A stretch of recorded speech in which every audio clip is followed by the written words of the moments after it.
When you look at the skylines of major world cities, from Paris to Toronto to Tokyo, one building type stands out that seems to punctuate and define their cityscapes. I'm talking, of course, about observation towers. Observation towers often host communications antennae and observation decks. But more than that, these towers often become larger-than-life icons, projecting a curated image of the host city out into the world. But how did this specific architectural form become so common? This is Built World, and today we're talking about observation towers.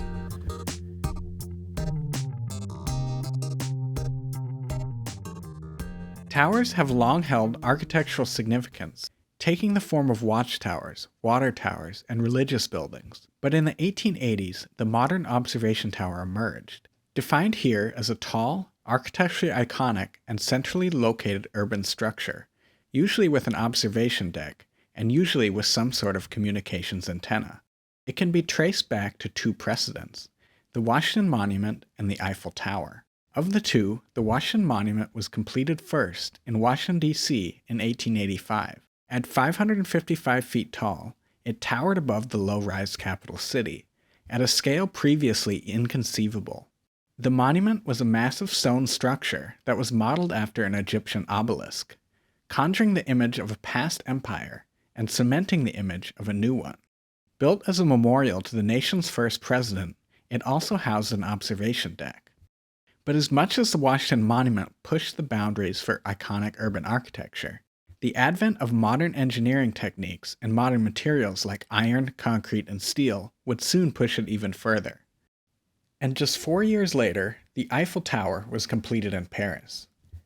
Unlike the Washington Monument, with its traditional stonework and references to historic forms, the Eiffel Tower's design was all about looking forward. It was a tour de force of modern iron construction, elegant but powerful and unabashedly futuristic. Built for the Exposition Universelle in 1889, the Eiffel Tower encapsulated the essence of the Industrial Revolution in one iconic structure, and it cemented Paris and France at the forefront of this new world. In the Eiffel Tower's shadow, the Blackpool Tower rose in the UK in 1894. It was another ambitious statement from another rapidly modernizing European society. But these early towers were just the beginning of a genre that would become ubiquitous. New York's Empire State Building would surpass the Eiffel Tower's height in 1929 to become the world's tallest building. But unlike observation towers, skyscrapers like the Empire State Building served specific spatial needs, namely providing office space or housing, whereas their more pure counterpart, the observation tower, could focus on form and less on functional needs. As cities rose taller by the mid-20th century, a golden age was on the horizon for observation towers. It began in 1954 with the completion of the Fernsehturm Stuttgart, or Stuttgart Tower, in Germany. As the world's first concrete TV tower, the Stuttgart Tower's tall, sleek, and minimalist form epitomized modernism, making the once futuristic Eiffel Tower look almost heavily ornamented in comparison. The form of the Stuttgart Tower was in essence a disc on a stick, and this basic form would serve as a prototype for a wave of similarly shaped towers. In 1959, an American businessman visited Stuttgart and was inspired to build a similar project stateside. The new tower was to be the centerpiece for the 1964 World's Fair in Seattle, Washington, and it would eventually be unveiled as the Space Needle, a futuristic Jetsons-esque tower that captured the world's attention, featuring elevators with windows, an outdoor observation deck, and the world's first revolving restaurant. The tower would kickstart Seattle's new identity as a technologically forward-thinking city, and the Space Needle would take its place alongside the Eiffel Tower as one of the most recognizable observation towers in the world. To achieve the status of either of these towers would be to bring international recognition to a city, and this became a highly sought-after goal worldwide.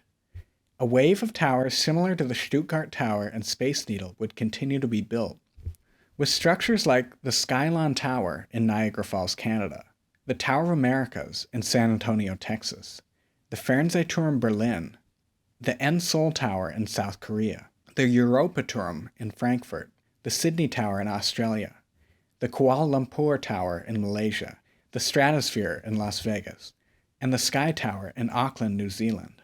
Of this group, the influences from the Stuttgart Tower is clearly visible, to a point where they can even be hard to distinguish from one another. But one standout is the CN Tower, a project conceived by the Canadian National Railway meant to project the power of Canadian industry in the country's largest city, Toronto. Completed in 1976, the CN Tower became the tallest freestanding structure in the world, a title which it held until 2007.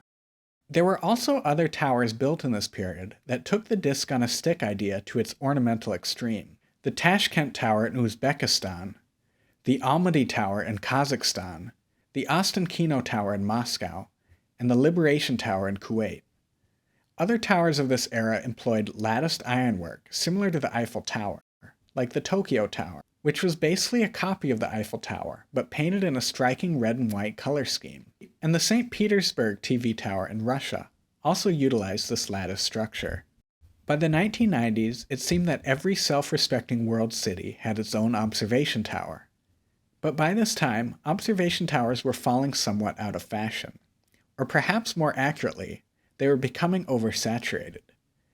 Cities turned to other architectural icons in an attempt to put them on the map, like art museums in the case of the Guggenheim Bilbao, stadiums in the case of Beijing's Bird Nest, sculpture in the case of Chicago's Cloud Gate, and traditional skyscrapers like the Burj Khalifa in Dubai. While a new generation of observation towers, particularly in Asia, continue to be built, the question is out whether a future tower could ever achieve the same iconic significance that the Eiffel Tower or Space Needle did. Even so, observation towers have left their mark on cities around the world, to the point where a skyline without one feels like something is missing.